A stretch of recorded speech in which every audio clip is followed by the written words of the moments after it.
अगर तुम न्याय नहीं कर सकती तो मुझे लगता है कि अब मुझे ही कुछ करना होगा उन पापियों को सजा देने के लिए। अगर आज तुमने न्याय नहीं किया तो आज के बाद मैं तो क्या दुनिया में कोई नहीं पूछेगा।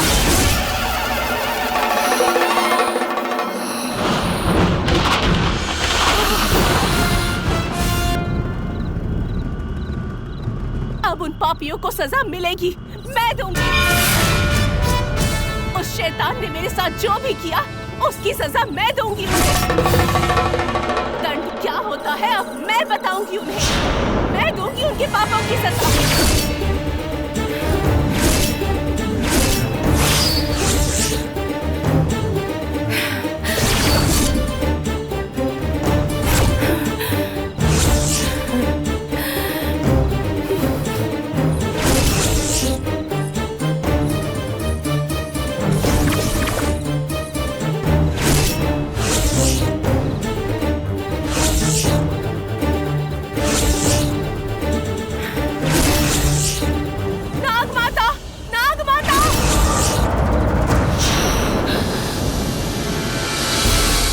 भगवान ने अब मेरा साथ छोड़ दिया, अब आप तो सहारा दीजिए। माताओं पर विश्वास करने वाले भक्तों के साथ क्या हुआ है देखिए। और तुम भी माता की ही भक्त हो ना? पीढ़ी दर पीढ़ी नाग देवी कहलाने वाली तुम्हारा वंश भी इन माताओं की ही पूजा करता आया है ना? मेरे साथ इतना बड़ा अन्याय हो गया पर उसे रोकने के लिए किसी भी शक्ति ने मेरा साथ नहीं दिया। अब कम से कम तुम तो न्याय करो। नाग माता, इस पाप का दोषी जो उच्च पद पर बैठा है सिर्फ वही नहीं है, उसके साथ साथ पूरे गांव वाले हैं। इस कुंवारी लड़की को सताने वाले इस गांव में कभी भी खुशहाली नहीं होनी चाहिए। एक कुंवारी लड़की का श्राप क्या होता है उन लोगों को पता चलना चाहिए। मेरी आवाज उन गांव वालों के लिए मृत्यु की आवाज होनी चाहिए। स्वर्ग कहलाने वाला ये गांव अब नर्क बन जाना चाहिए। जिन लोगों में मेरा साथ देने की हिम्मत नहीं है उन लोगों को जीने का भी अधिकार नहीं है। एक कुंवारी लड़की की आंखों में आंसू लाने का अंजाम क्या होता है इन लोगों को पता चलना चाहिए।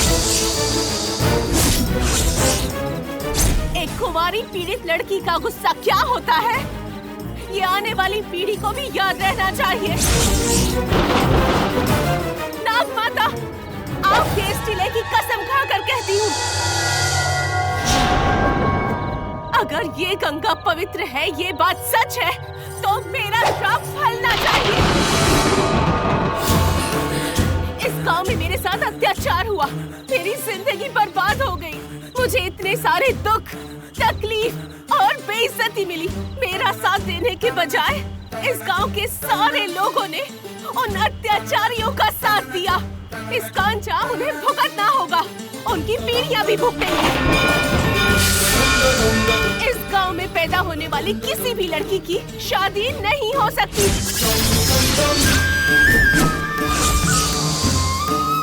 और जो भी मेरे इस श्राप की अवहेलना करेगा और मेरे आदेश के बिना शादी करेगा, 48 दिनों के अंदर शादी करने वाली दुल्हन विधवा हो जाएगी।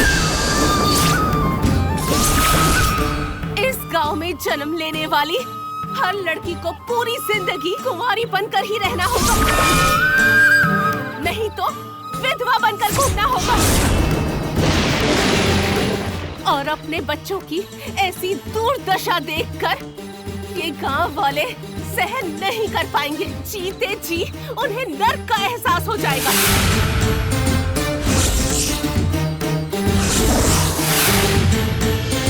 और मेरे साथ अत्याचार करने वाले उस राजशेखर भूपति की कभी भी मृत्यु ना हो। उसे जिंदगी भर चैन की नींद ना आए, उसे कभी सुकून ना मिले। मौत के लिए पल पल तड़पता रहे वो। उसे कभी मौत नहीं आनी चाहिए। और उस जमींदार को तड़पता देख उसके परिवार वाले हर दिन खून के आंसू रोए। उसकी आने वाली पीढ़ियों में कभी भी कोई भी मर्द किसी भी लड़की को आंख उठाकर भी ना देखे। मेरी अनुमति के बिना इस गांव में कुछ भी नहीं होना चाहिए। गंगा, इस गांव में आने के लिए या इस गांव से जाने के लिए इस गंगा की अनुमति लेनी होगी, वरना अनर्थ हो जाएगा।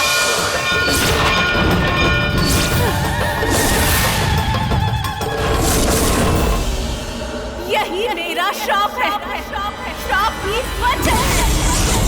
वचन है।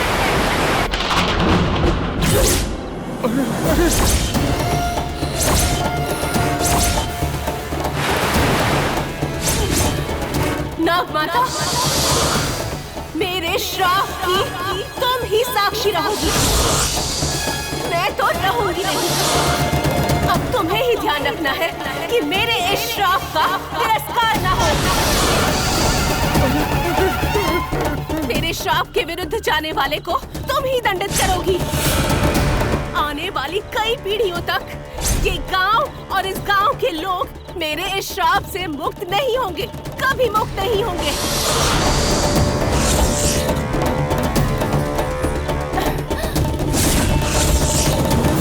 नाग माता, मेरा ये शरीर तो नहीं रहेगा, पर इस गांव में हवा बनकर यहाँ मेरी आत्मा यहाँ होने वाली हर घटना की साक्षी रहेगी। अगर मेरी भक्ति सत्य है तो मैंने जो भी कहा वो सब सत्य होना ही चाहिए। मेरी आंखों से जो आंसू बहे, यहाँ मेरी जो बेइज्जती हुई, मुझे जो तकलीफें मिली है, वेदना मिली है, जो अपमान हुआ है, मैं इन सब का बदला जरूर लूंगी। और तुम्हें मेरा साथ देना है। नाग माता, अब मैं जा रही हूँ।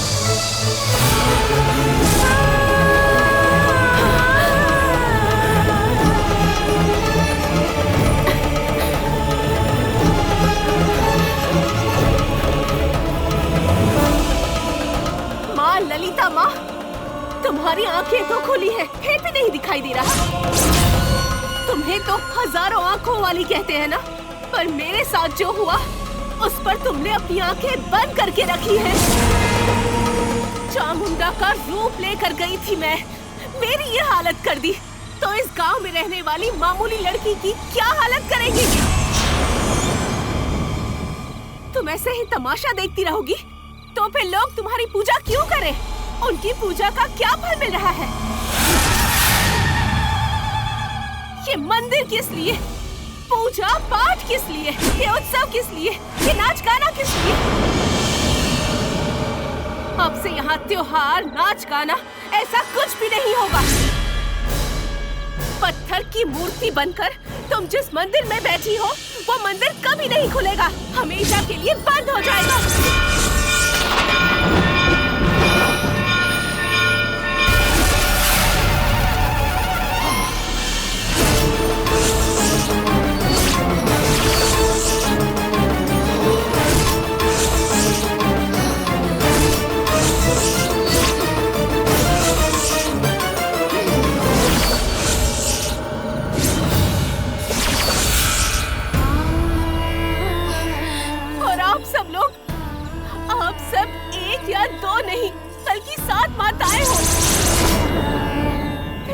जब वो मेरे साथ अत्याचार कर रहा था, आपने से बचाने के लिए कोई नहीं आया। ऐसा क्यों किया आपने?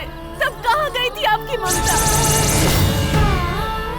वर्षों से लोग आप सबको पूछते आए हैं।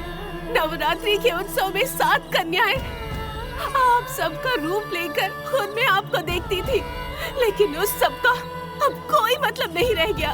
उनकी भावनाओं का जरा भी मान नहीं रखा आपने। मुसीबत में आप लोगों को पुकारा, पर आप में से कोई नहीं आया। कैसी माताएं हैं आप? समझ गई,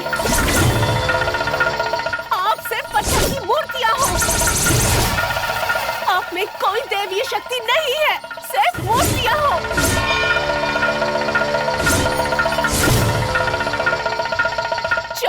परमेश्वरी, मैं एक कुंवारी और पवित्र लड़की थी। तुम्हारा रूप धारण करने के बाद मैंने अपना कुंवारापन और अपनी पवित्रता दोनों खो दी।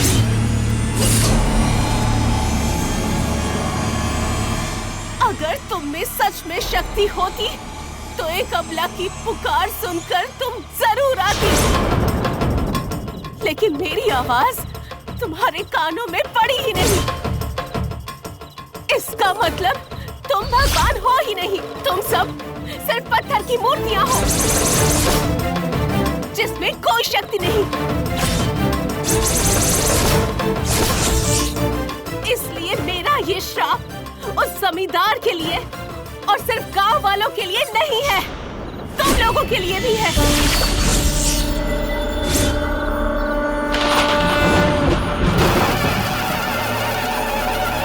अब से कोई भी तुम्हारी पूजा नहीं करेगा।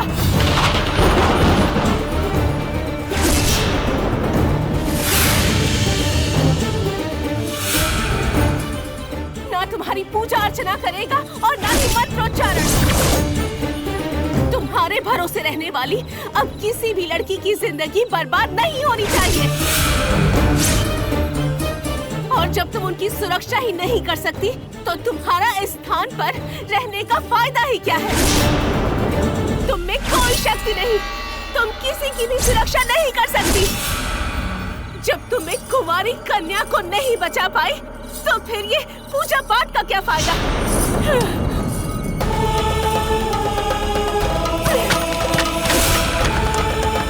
नहीं गंगा, गंगा।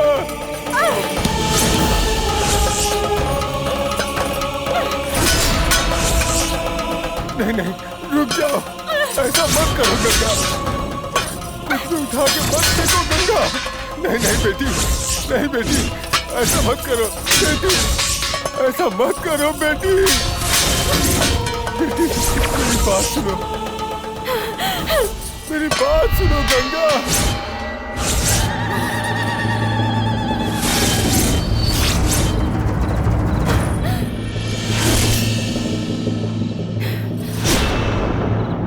मेरी जिंदगी में अंधेरा करने के बाद यहाँ ये दिया क्यों जल रहा है? गंगा, गंगा रुक जाओ बेटी, रुक जाओ, ऐसा मत करो।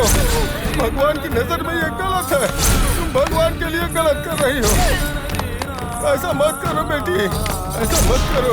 नहीं गंगा, ऐसा मत करो गंगा।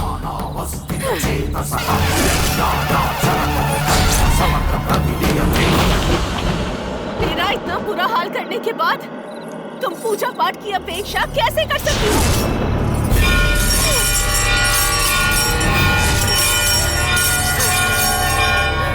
जब तुम असलियत में कुछ कर ही नहीं सकती हो तो तुम्हारी पूजा करना, तुम्हारी अर्चना करना, ये सब एक आडंबर है।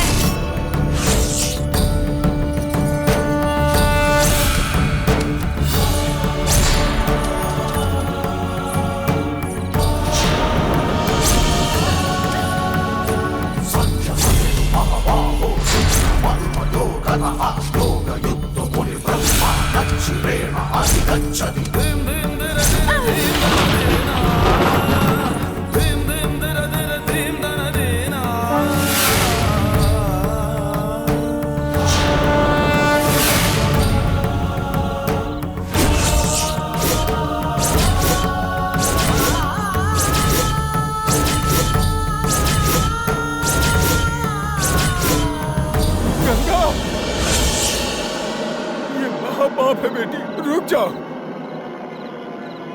गांव में बहुत बड़ी मुसीबत आ जाएगी। आने दीजिए। इस गांव को और इस गांव के लोगों को मेरे श्राप का फल भुगतना ही होगा। अरे नहीं, ऐसा मत बोलो बेटी। नहीं गंगा, गंगा मेरी बात सुनो बेटी, ऐसा कुछ मत बोलो।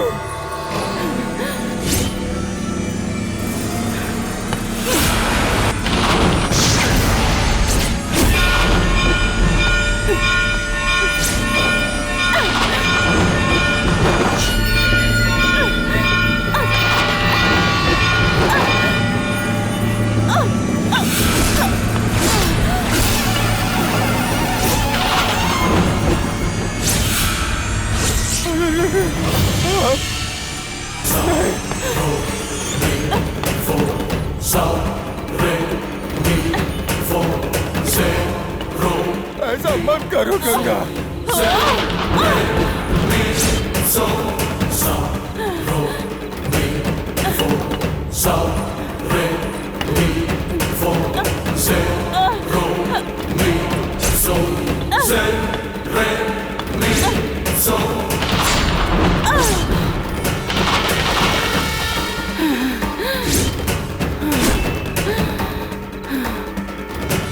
रुक जाओ, रुक जाओ।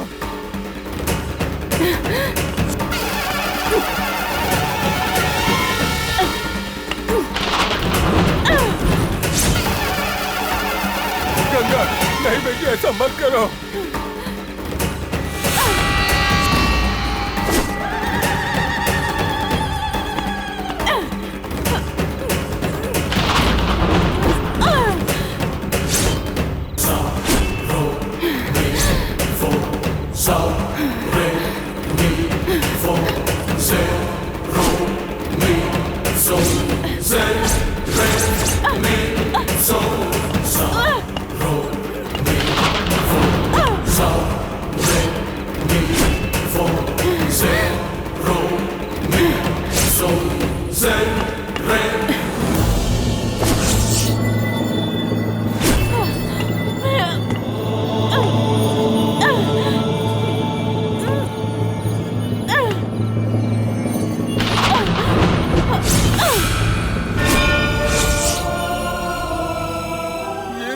क्या कर दिया? ये बहुत बड़ा पाप है गंगा। रुक जाओ बेटी, मेरी बात तो सुनो। तुम एक पत्थर की मूर्ति के अलावा और कुछ भी नहीं हो। आज के बाद इस मंदिर को कोई नहीं खोल पाएगा। ये मंदिर नहीं खुलेगा।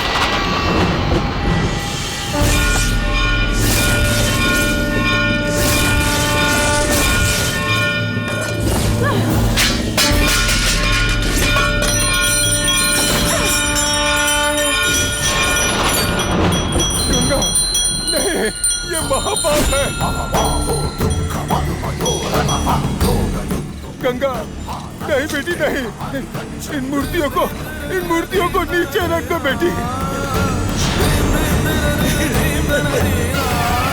अरे मेरी बात सुनो बेटी, क्या कर रही हो तुम? अरे मेरी बात भी सुनने वाला कोई नहीं है। माँ, ललितांबिके, ये सब कुछ क्या हो गया? अब मैं लोगों को क्या जवाब दूंगा मैं? ये तो महापाप हो गया देवी। अब इस महापाप की वजह से इस गांव में क्या मुसीबत आने वाली है। बारिश नहीं होगी, सारा खेत सूख जाएगा। हे माँ, इस गांव में हाहाकार मच जाएगा। माँ, गांव वालों की रक्षा करो माँ।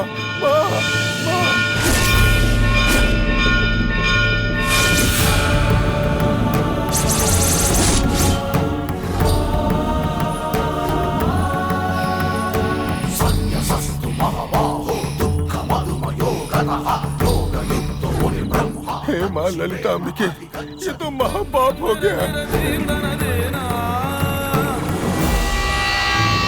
अरे गाँव वालों, कहाँ हो सब लोग? आओ, जल्दी आओ। अनर्थ हो गया। बहुत बड़ा पाप हो गया। क्या बात है स्वामी? रत्ना की बेटी गंगा सप्त कन्याओं की मूर्तियों को उखाड़कर, निकालकर, टोकरी में डालकर नदी की तरफ जा रही है।